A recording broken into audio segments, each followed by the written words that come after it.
The Bible. Are you intimidated at the thought of reading such a complicated book? Do you find it daunting or delightful or both? Welcome to the club. The Bible Book Club, where we read every word of this great book and then dig in and study it together. Celebrate, celebrate. Chapter 50. Yes, that's right. This is a big day here on the Bible Book Club. It is our final episode of Genesis. But not forever, just Genesis.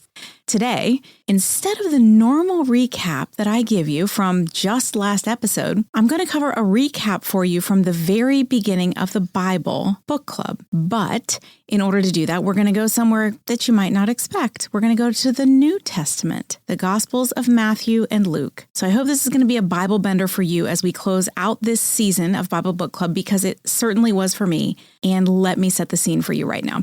The Gospels of Matthew and Luke both list the genealogy of Jesus, which, as you know from listening to Bible Book Club, Jesus comes from the line of Judah. In Matthew chapter 1, it lists the genealogy of Jesus' father, Joseph. But in Luke, starting in chapter 3, verse 23, it lists the genealogy of Mary, Jesus' mother. Now, you may have read these genealogies in the past, or you might have just glossed over them like most of us do when we encounter a genealogy. But now, when you read them, because you are a Bible Book Club listener, you will understand why they're there and what they mean. This is a Bible bender for me. And me. So these are the people you've met. You've come to love this story in Genesis.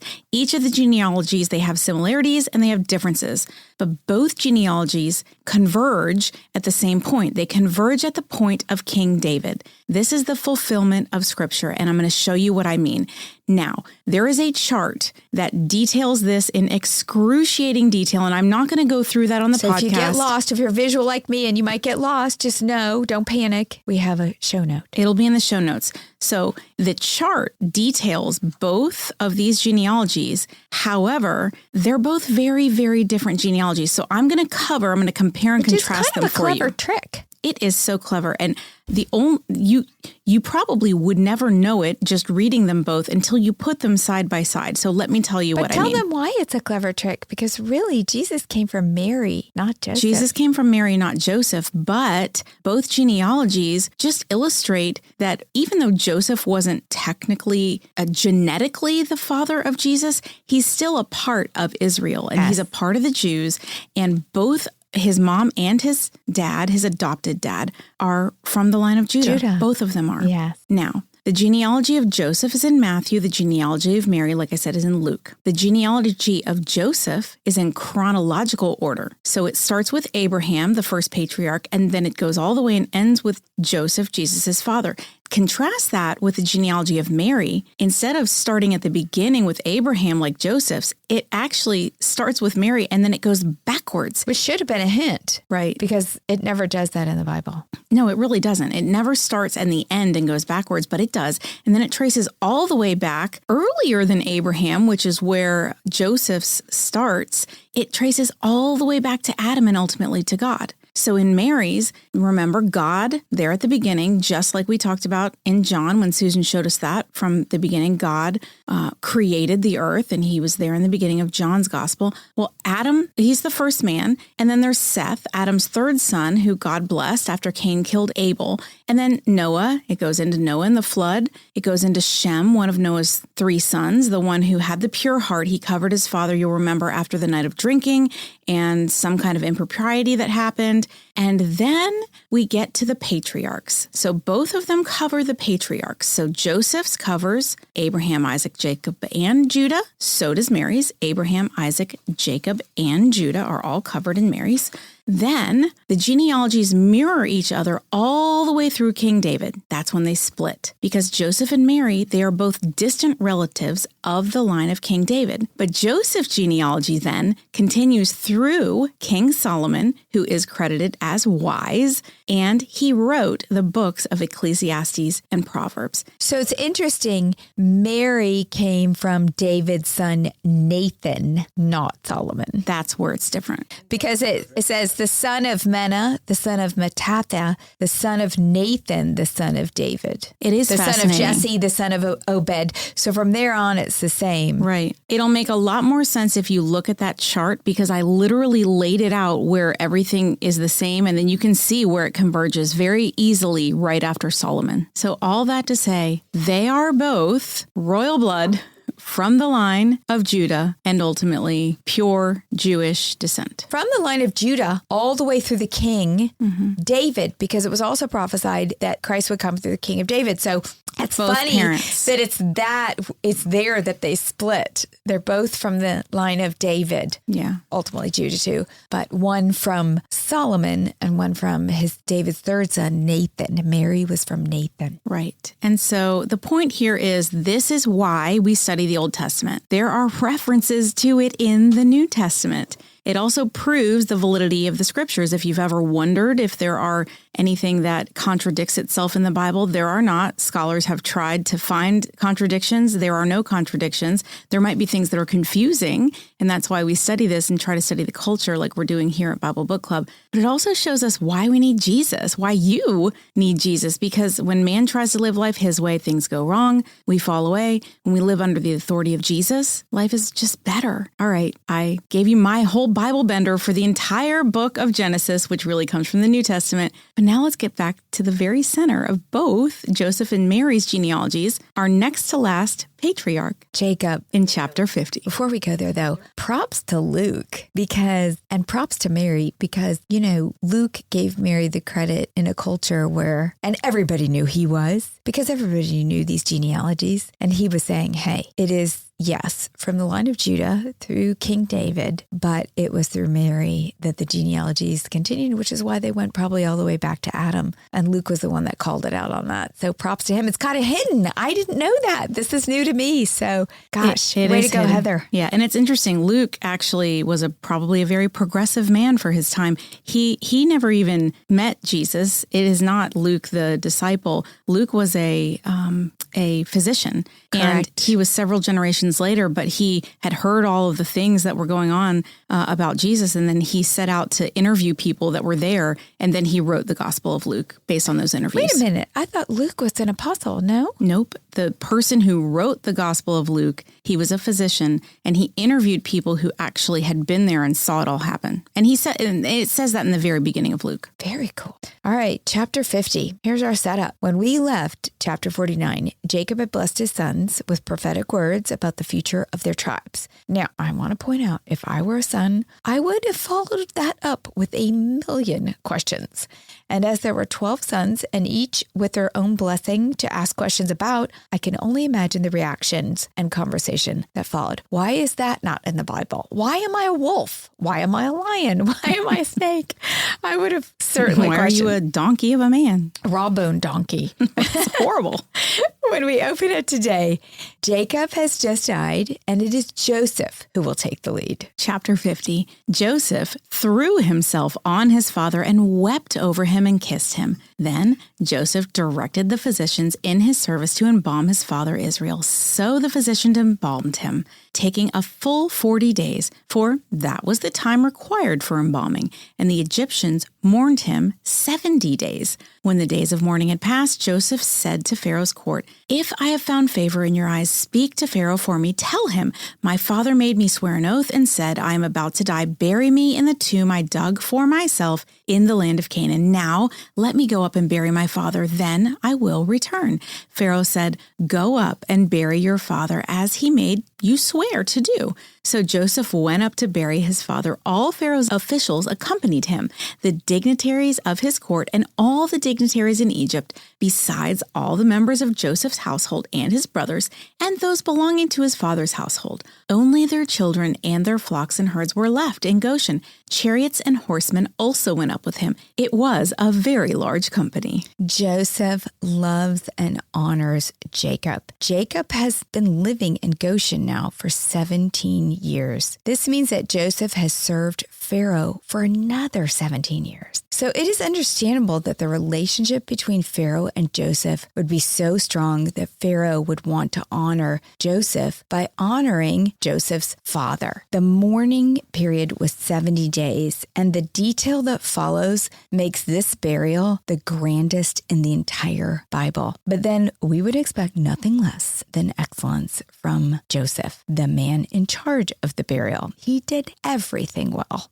It is estimated that the entourage would have been well into the hundreds, with servants, military for protection, Egyptian officials, most of Jacob's large extended family, and wagons full of provisions. Jacob and Joseph are the only two in the Bible that were mummified so that their remains could be carried out of Egypt, because that was the wish of both of them, that they would live out, their remains would live out, buried in the promised land that they believe so strongly in. Creepy.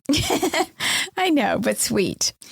Verse 10, when they reached the threshing floor of Atad near the Jordan, they lamented loudly and bitterly, and there Joseph observed a 7-day period of mourning for his father. When the Canaanites who lived there saw the mourning at the threshing floor of Atad, they said, the Egyptians are holding a solemn ceremony of mourning. That is why the place near the Jordan is called Abel Mizraim. So Jacob's sons did as he had commanded them.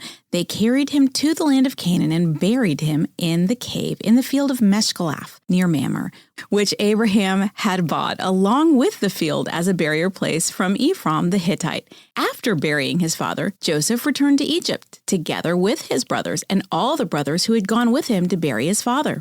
When Joseph's brothers saw that their father was dead, they said, what if Joseph holds a grudge against us and pays us back for all the wrongs we did to him? So they sent word to Joseph saying, your father left these instructions before he died. This is what you are to say to Joseph. I ask you to forgive your brothers the sins and the wrongs they committed in treating you so badly. Now, please forgive the sins of the servants of the God of our father, your father. When their message came to him, Joseph wept. His brothers then came and threw themselves down before him. We are your slaves, they said. But Joseph said to them, don't be afraid. Am I in the place of God? You intended to harm me, but God intended it for good, to accomplish what is now being done, the saving of many lives. So then, don't be afraid. I will provide for you and your children. And he reassured them and spoke kindly to them. Okay, this whole section is so sweet. Joseph, it's really about Joseph reassuring his dramatic brothers, and they are dramatic. The brothers are like a bunch of old ladies who get together and just talk too much and imagine the worst in every situation. Their awareness of their sin against Joseph is feeding fear, and they still cannot understand Joseph's complete forgiveness, because I don't think they would have forgiven themselves. The drama of offering to be slaves distresses Joseph. That's a lot of drama. They still cannot understand Joseph's complete forgiveness, because perhaps in their society, you had to pay for that kind of thing. I mean, I don't know, but the drama of offering to be slaves really deeply distresses Joseph. And this is kind of cool. This is the fourth and final time that Joseph weeps. And it says he weeps. He wept in chapter 43 at the sight of his brother Benjamin for the first time in how many years? And he wept in chapter 46 when he was reunited with his father Jacob. He wept above when his father died. We just read that one. And he wept when he realized his brothers still feared him. And I wonder if he knew that it was all a big old lie, because the dad didn't tell him. We don't know whether Jacob really said that or not. It never said that Jacob said that, but he could have said that. I don't know. Again, they could have been fabricating it just to get pity out of him, because he did weep for his father. The point about Joseph's weeping to me is Joseph loved deeply and he loved well. Every time he wept, it was out of love for others. And we have to remember, this is for us today, relationships are the hallmark of our faith. When Jesus was asked by the Pharisees, what is the greatest commandment? His answer was this: love the Lord your God with all your heart and with all your soul and with all your mind. This is the first and greatest greatest commandment. And the second is like it. Love your neighbor as yourself. We must love God and love others, and we have to prioritize relationship. Joseph innately knew this. That is why he is compared to Christ. That is why he was revered as a leader. He cared about people and he wept over them. Joseph approached his relationships with transparency and trust, compared to Jacob, who approached his relationships with manipulation and control. Episode 27 was called Jacob Wrestles with Relationship. Jacob had to learn to love well. And with 4 wives, 12 sons, and we don't know how many daughters, it was not easy. But he never gave up. And in the end, Jacob too became a great beloved leader. The point is, God can use anyone if they are willing to learn through their journey. Because no matter what our weaknesses or strengths, our struggles or suffering, what the enemy intends for harm, God can use for good to accomplish the saving of many lives. And there you have it. In the very last chapter of Genesis, my favorite verse. It was, you intended to harm me, but God intended it for good to accomplish what is now being done, the saving of many lives. You may struggle with your own sin like Jacob, or you may suffer because of the sin of others like Joseph, but nothing can stop you from loving and leading well if you persevere in faith. That is so profound, and it's something that I really believe in. You can't control what happens to you. You can't control other people, but you can control your reaction to it. Mm-hmm. And Joseph is the best example of that. And Jacob too, because even though he struggled with relationships, he didn't have that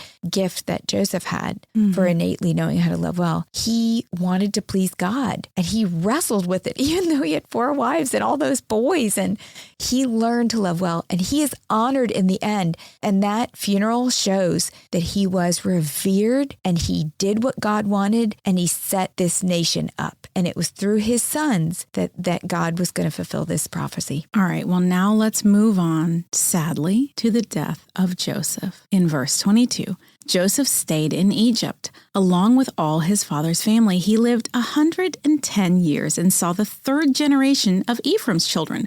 Also, the children of Machir, son of Manasseh, were placed at birth on Joseph's knees. Then Joseph said to his brothers, I am about to die, but God will surely come to your aid and take you out of this land to the land he promised an oath to Abraham, Isaac, and Jacob.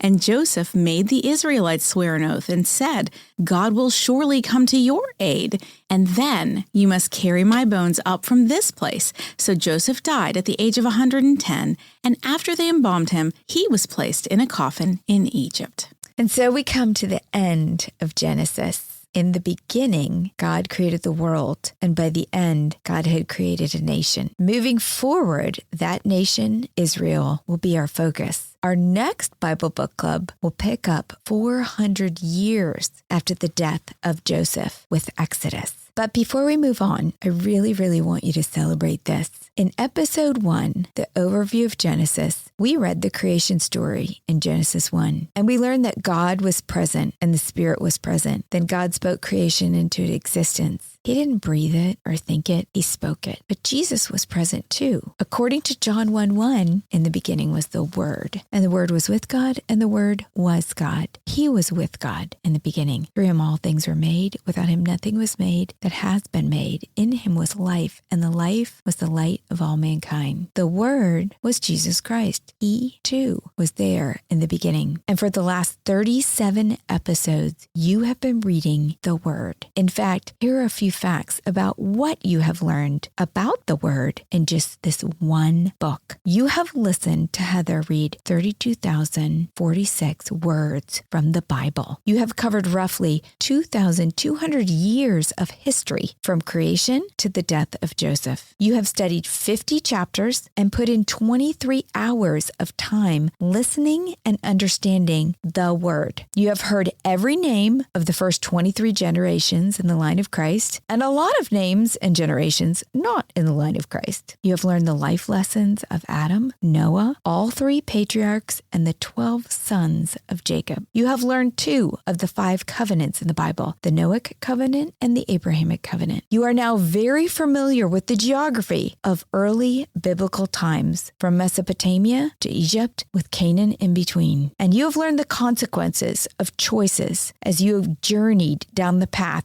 to good and evil with at least a half a dozen Bible characters. You've been through exile, murder, famine, war, destruction, a flood, deceit, rage, and revenge. But you've also witnessed God's plan, provision, protection, mercy, grace, and love for his people. All of that from studying just one book of the Word. That feels so accomplished. It just feels like we have gotten somewhere. Like, I don't even know how to explain the feeling of accomplishment of having finished this one book. And I've personally, I know you have too, Susan, read the whole entire Bible, and this book specifically multiple times. But I just understand it in such a more intimate way now that it just feels really, I feel really intelligent. We are so excited for you. You have been faithful. If you've listened to all these episodes, you have completed an entire book of both the Bible and the Torah in depth. Or the Tanakh, as you call exactly. It. And you have learned that Genesis is the story of how God lovingly created a perfect world. He created us in his own image and put us in charge of ruling the world. We rebelled and the world became destructive. God responded by revealing his plan to rescue and bless the world through the family of Abraham. There's a beautiful summary in Psalm 105 of where we have been in the story of Genesis and where we are going in Exodus. It was written by King David. The first 15 verses of it were used in a hymn at the carrying of the ark in 1 Chronicles 16. Listen as the story we just learned in Genesis transitions to the story of where we are about to begin in Exodus. Give praise to the Lord. Proclaim his name. Make known among the nations what he has done. Sing to him. Sing praise to him. Tell of all his wonderful acts. Glory in his holy name. Let the hearts of those who seek the Lord rejoice. Look to the Lord and his strength. Seek his face always. Remember the wonders he has done, his miracles, and the judgments he pronounced. You, his servants, the descendants of Abraham, his chosen ones, the children of Jacob. He is the Lord our God. His judgments are in all the earth. He remembers his covenant forever, the promise he made for 1,000 generations, the covenant he made with Abraham, the oath he swore to Isaac. He confirmed it to Jacob as a decree, to Israel as an everlasting covenant. To you I will give the land of Canaan as the portion you will inherit. When they were but few in number, few indeed, and strangers in it, they wandered from nation to nation, from one kingdom to another. He allowed no one to oppress them. For their sake he rebuked kings. Do not touch my anointed ones. Do my prophets no harm. He called down the famine in the land and destroyed all their supplies of food. And he sent a man before them, Joseph, sold as a slave.